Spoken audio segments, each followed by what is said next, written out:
Hello future doctors, welcome to our channel Simplified Chemistry by IIT Alumni. Hope we are simplifying the chemistry for you. So let's start with P block elements PYQs of NEET 2023. चलिए next question NEET 23 का. Select the element whose trihalides cannot be hydrolyzed to produce an ion of the form MH2O6 3+. बोल रहा है कि ऐसा कौन सा element है जिसका ट्राई हेलाइड, जिसमें 3 हेलोजन लगे हों. चारों ऑप्शन जो नीचे दिए हैं ग्रुप 13 के हैं. तो लेट से एलिमेंट ग्रुप 13 को हम E से अगर रिप्रेजेंट करें तो EX3 ये इसका ट्राई हेलाइड हो गया. इसकी हाइड्रोलिसिस की बात कर रहा है, मतलब वाटर के साथ रिएक्शन है. तो बोल रहा है एक ऐसा आयन बनता है MH2O6 3+, मतलब वाटर आएगा और वो X को हटाएगा और खुद वहाँ पे लग जाएगा और 6 वाटर मॉलिक्यूल्स लगने चाहिए.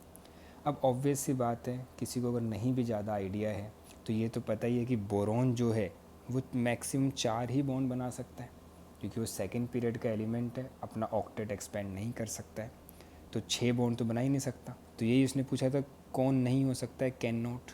तो आंसर कौन सा हुआ, सेकंड ऑप्शन हुआ. ऑल्दो ये भी एनसीईआरटी से ही दिया है, सारा कुछ एनसीईआरटी से ही है नीट का, ऐसा है ही नहीं जो बिना एनसीईआरटी के दिया हो. तो अगर हम एनसीईआरटी में अगर हम देखें यहाँ पे, इसमें जो पेज नंबर जो है 320 पेज नंबर पे दिया हुई चीज़ यहाँ पे, important trends of and anomalous properties of boron. इसमें यहाँ पे साफ साफ ऐसे लिखा हुआ है, the trichlorides, bromides and iodides of all these elements being covalent in nature are hydrolyzed in water and MOH-4 and MH2O6 3+ exist except for boron. साफ साफ यहाँ पर mentioned है except in boron. तो बोरॉन के अलावा यहाँ पर हर किसी के लिए वो एग्जिस्ट यहाँ पर करता है. यही नीट में पूछा था कि कैन नॉट बी हाइड्रोलाइज्ड, तो कैन नॉट पूछा था, तो इसका मतलब आंसर कौन सा हो गया यहाँ पे हमारा, सेकंड ऑप्शन बोरॉन. आइए नेक्स्ट क्वेश्चन देखते हैं नीट 2023 का. Which of the following is correctly matched. Oxides के ऊपर ये क्वेश्चन है, acidic, amphoteric, basic and neutral. तो देखिए एसिडिक ऑक्साइड्स कौन बनाते हैं हमारे पास यहाँ पर. एसिडिक ऑक्साइड्स हमारे जो बनाते हैं वो हमारे बनाते हैं नॉन मेटल. जितने भी नॉन मेटल हैं, मतलब पीरियोडिक टेबल के बिल्कुल राइट साइड पे जो हैं, या फिर मेटल अगर हमारे पास हायर ऑक्सीडेशन स्टेट में है तो, मेटल इन हाई ऑक्सीडेशन स्टेट. तो यहाँ पे अगर आप देखें तो Mn2O7 मैंगनीज +7 में है, हाई ऑक्सीजन स्टेट में है. सल्फ़र ये तो नॉन मेटल ही हो गया SO2 तो. और टेलुरियम की अगर हम बात करें फिर से ये +6 में हाई ऑक्सीजन स्टेट में है. तो इसका मतलब ये ऑप्शन तो करेक्ट है, एसिडिक ऑक्साइड्स. मतलब पहला ही ऑप्शन करेक्ट हो गया, इसका मतलब सेकंड, थर्ड और फोर्थ तो गलत ही होने चाहिए. फिर भी एक बार हम देख लेते हैं कि आगे फ्यूचर में थोड़ा बहुत अगर इसमें कुछ चेंजेस हों तो हम उसको कर पाएँ. एम्फोटेरिक ऑक्साइड्स की ये बात कर रहे हैं. तो देखिए एम्फोटेरिक ऑक्साइड्स के बारे में मैं आपको पूरा ही यहाँ पे एक्सप्लेन कर देता हूँ.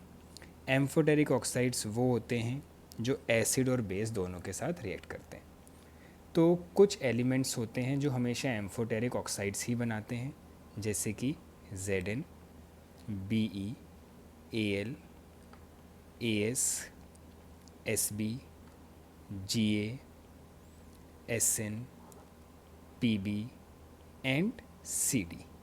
इसके अलावा एक क्रोमियम ऑक्साइड होता है जो एम्फोटेरिक होता है, टेलुरियम ऑक्साइड एम्फोटेरिक होता है, टाइटेनियम ऑक्साइड एम्फोटेरिक होता है और V2O5 एम्फोटेरिक होता है. अगर अब हम नीट में अगर हम देखें जो उन्होंने दिया है यहाँ पे नीट पे हमें BeO दिया है, तो बेरिलियम तो हमारे उसमें भी है. Ga2O3 दिया है तो गैलियम हमारे उसमें भी है. GeO दिया है बट GeO यहाँ पर हमें नहीं दिया गया है, तो GeO एम्फोटेरिक यहाँ पे नहीं है. इस वजह से ये वाला ऑप्शन भी क्या है यहाँ पे गलत है हमारे पास. और ये जो एलिमेंट्स जो ये मैंने यहाँ पर लिखे हैं इनको याद करने की एक ट्रिक भी है.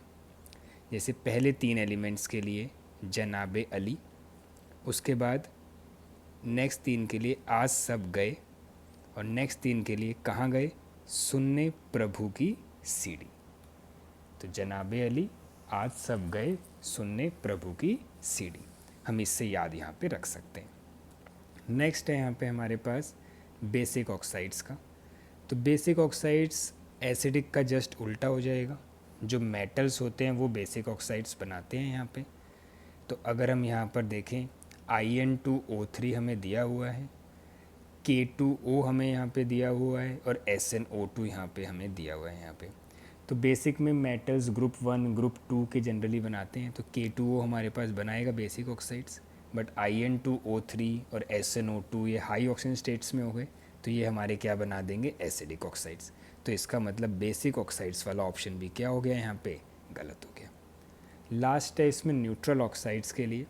न्यूट्रल ऑक्साइड्स में अगर हम बात करें तो 4 ही ऑक्साइड्स होते हैं, उसमें भी एक फ्लोराइड होता है वैसे तो, जो न्यूट्रल होते हैं। कौन कौन से होते हैं न्यूट्रल ऑक्साइड्स, एक CO, एक NO, एक N2O और एक OF2। OF2 ऑक्सीजन डाइफ्लोराइड होता है, तो इसको ऑक्साइड नहीं बोलते हैं, फ्लोराइड होता है, ऑल्दो ये न्यूट्रल होता है। तो यहाँ पे इन्होंने N2O की जगह इन्होंने NO2 दे दिया, तो NO2 न्यूट्रल नहीं है यहाँ पे। तो फोर्थ ऑप्शन भी क्या हो गया यहाँ पे, गलत हो गया। तो इसी एक क्वेश्चन में इतनी सारी इन्फॉर्मेशन मैंने आपको दी यहाँ पे, तो कहीं ना कहीं किसी ना किसी क्वेश्चन में ये आपके लिए हेल्पफुल रहेगा। और ये इन्होंने NCERT से ही उठाया है नीट ने, बस ये है कि अलग अलग चैप्टर्स की यहाँ पे NCERT यूज़ हुई है यहाँ पे। तो मैं अगर यहाँ पे P ब्लॉक की अगर मैं बात करूँ यहाँ पे, तो P ब्लॉक के ग्रुप 14 में कुछ कुछ एलिमेंट्स यहाँ पे दिए हुए हैं। ऐसी और भी आप देख सकते हैं ग्रुप 15 में भी दिए होंगे, ग्रुप 16 में भी, D ब्लॉक में भी, इन सब में दिया हुआ है। तो एक एग्जांपल बस मैं आपको यहाँ पे शो कर रहा हूँ। जैसे आप देखिए यहाँ पे इन्होंने दिया है कि SnO2 and PbO2 are amphoteric, CO2 SiO2 and GeO2 are acidic, CO is neutral, GeO is acidic, SnO and PbO are amphoteric. तो यहीं से उठा के इन्होंने ये क्वेश्चन ऐसे दिया है। और ग्रुप 15-16 में भी है, D ब्लॉक में भी, जैसे Mn2O7 के बारे में D ब्लॉक में मेंशन कर रखा है। तो इस तरीके से अलग अलग पार्ट में मेंशन यहाँ पे किया हुआ है। बट जो मैंने आपको यहाँ पे सारा समझाया, इसके अलावा और कहीं से कुछ करने की ज़रूरत नहीं है, सारे ऑक्साइड्स इसी से हमारे यहाँ पर हो जाएंगे। तो आंसर इसका क्या था यहाँ पे, फर्स्ट ऑप्शन। चलिए लास्ट क्वेश्चन नीट 2023 का, match list 1 with list 2। List 1 और लिस्ट 2 दिया हुआ है, उनको आपस में मैच करना है। कोक, डायमंड, फुलरीन और ग्रेफाइट, इन चारों के बारे में पूछा गया है यहाँ पे। सबसे पहले अगर हम देखें ए ऑप्शन में कोक यहाँ पे दिया है, तो इधर लिस्ट 2 में 4 चीज़ें दी हुई हैं, sp3 hybridization, dry lubricant, reducing agent और केज लाइक मॉलिक्यूल्स। तो जो हमारा कोक जो होता है वो एज अ रिड्यूसिंग एजेंट हम यूज़ करते हैं, क्योंकि रिड्यूसिंग एजेंट का मतलब है जो दूसरों को रिड्यूस करे और खुद ऑक्सीडाइज होए। तो कार्बन कोक में 0 ऑक्सीजन स्टेट में है, तो वो खुद तो ऑक्सीडाइज होना ही चाहेगा। और ये NCERT मेंशन भी है। तो अगर आप यहाँ पर देखें NCERT में पेज नंबर 327 पे लाइन लिखी हुई है कि coke is used as a fuel and largely as reducing agent in metallurgy. तो कोक का तो हमारा आंसर हो गया कि as a reducing agent. It means A का जो ऑप्शन हुआ वो हो गया यहाँ पे हमारे पास third option. Next is diamond. वैसे सबको पता ही होता है डायमंड में हर एक कार्बन एटम जो है वो 4 कार्बन से जुड़ा हुआ है, मतलब sp3 हाइब्रिडाइज्ड है, तो इसका मतलब बी का फर्स्ट होना है। फिर भी आप कहीं तो देख सकते हैं NCERT में दिया हुआ है पेज नंबर 325 पे, इसमें एलोट्रॉप्स ऑफ कार्बन के नीचे डायमंड है, उसमें पहली ही लाइन में लिखा हुआ है carbon atom undergoes sp3 hybridization, तो इट मीन्स बी का first. Next is C, fullerene. Fullerene के बारे में भी NCERT में मेंशन्ड है।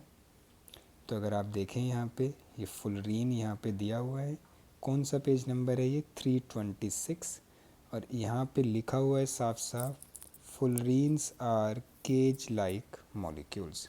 और नेक्स्ट पेज पे इसका स्ट्रक्चर भी बना रखा है 327 पेज पे कि कैसे यहाँ पर ये हमारे पास केज लाइक मॉलिक्यूल ये होता है। तो आप देख सकते हैं, ये इसको सॉसर बॉल शेप भी हम बोलते हैं, यहाँ पे केज लाइक मॉलिक्यूल भी हम इसको बोल सकते हैं। तो इट मीन्स फुलरीन का जो आंसर हुआ वो हमारे पास कौन सा हुआ, फोर्थ ऑप्शन।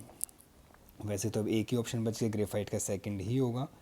और क्या लिखा है सेकंड में कि it is used as a dry lubricant.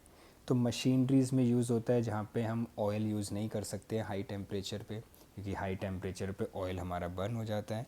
तो उस केस में हम यहाँ पे ग्रेफाइट हम यूज़ करते हैं। एनसीईआरटी में साफ साफ लिखा हुआ है पेज 326 पे कि graphite is used as a dry lubricant in machine running at high temperature where oil can not be used as a lubricant.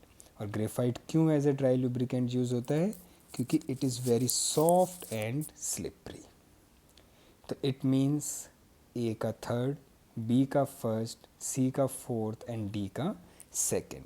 तो ये किस ऑप्शन के साथ हमारा यहाँ पे मैच हो रहा है, ये सेकंड ऑप्शन के साथ यहाँ पे ये मैच हो रहा है कि A third, B first, C fourth and D second.